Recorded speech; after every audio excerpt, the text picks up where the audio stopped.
स्वागत है आपका मेरे YouTube चैनल में जिसका नाम है इंजीनियर आमिर सोहेल। और आज हम बात करने वाले हैं, हमारा टॉपिक है पार्ट्स ऑफ ट्रांसफार्मर जो की है। तो हम बात करेंगे जो पहला पार्ट होता है जो होता है कोर, जिस पर बाइंडिंग को स्थापित किया जाता है। कोर अक्सर आयरन क्रोड का बना होता है जिसे लेमिनेट या इंसुलेट करके बनाया जाता है। दूसरा हमारा पार्ट होता है बाइंडिंग। बाइंडिंग ज़्यादातर कॉपर बार की होती है और इसे कोर के ऊपर स्थापित किया जाता है। ये 2-3 तरीकों से होता है, जैसे अंडाकार बाइंडिंग होती है, सर्कुलर बाइंडिंग होती है और 2-3 तरीके और होते हैं। हमारा अगला भाग है ट्रांसफार्मर ऑयल।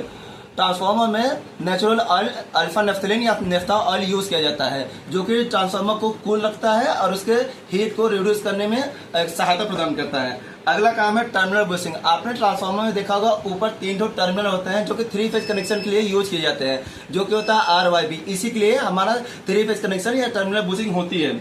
अगला है टैंक। टैंक एक बाहर का बना हुआ ढांचा होता है, लोहे का बना हुआ ढांचा होता है जिसमें हम बाइंडिंग और इंसुलेशन ऑयल दोनों को स्थापित करते हैं। और अगला पॉइंट है कंजर्वेटर टैंक। कंजर्वेटर टैंक और मेन टैंक में फर्क ये है कि कंजर्वेटर टैंक को मेन टैंक के ऊपर स्थापित करता है। कंजर्वेटर टैंक में एक्स्ट्रा ऑयल रखा जाता है जब मेन टैंक से जो अमाउंट ऑफ ऑयल होता है वो हीट या टेम्परेचर के कारण घटता है। तो ये कंजर्वेटर टैंक उस टैंक से कनेक्टेड होता है और उसमें उस टैंक का लेवल जब घटता है तो कंजर्वेटर टैंक उसमें ऑयल ट्रांसफर करके उस लेवल को मेंटेन करता है। अगला है Buchholz relay. Buchholz relay main tank और कंजर्वेटर टैंक से जुड़ा हुआ एक भाग होता है जो कि यह बताता है कि अगर हीट अप डाउन हो तो उसको कंट्रोल करता है। बुश होल रिले एक बहुत ही इंपॉर्टेंट चीज है 3 फेज के ट्रांसफार्मर के लिए। इसके बारे में हम आगे बात करेंगे, बुश होल रिले का पूरा एक वीडियो आएगा आपके लिए। अगला है ब्रीदर। ब्रीदर आप देखे होंगे ट्रांसफार्मर में ऊपर साइड एक ऐसा पतला सा पाइप होता है जो ऐसे होता है, आर्क में होता है।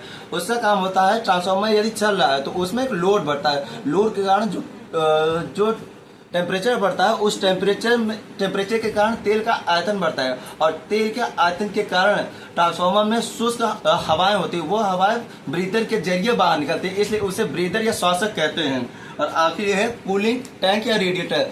आपने देखा होगा ट्रांसफार्मर के बाहर साइड में पतली पतली पत्तियां होती हैं जो शायद का कंफर्म उनमें एक काम होता है। उनका काम होता है कि उनमें से तेल छन के जाता है, जो तेल का टेम्परेचर होता है उसके जरिए ठंडा किया जाता है और फिर वो वापस जाके अंदर फिर गर्म होता है फिर ठंडा होता है। इसी के जरिए रेडिएटर या कूलिंग टैंक का उपयोग किया जाता है। ये था हमारे पार्ट्स ऑफ ट्रांसफार्मर। अगला वीडियो होगा types of transformer. Thank you.